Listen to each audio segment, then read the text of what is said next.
में बिकने लगी मैं तो 300 में बिकने लगी।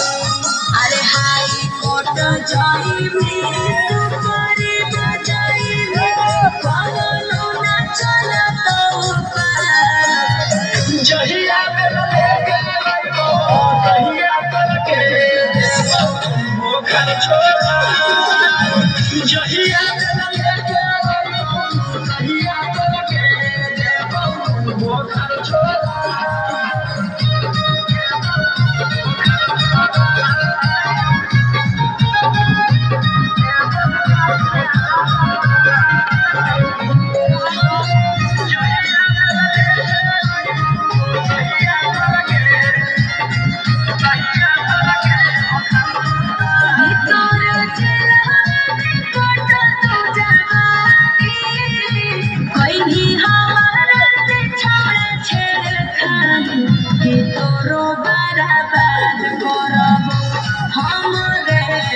कि तोरू बर्बाद करबो।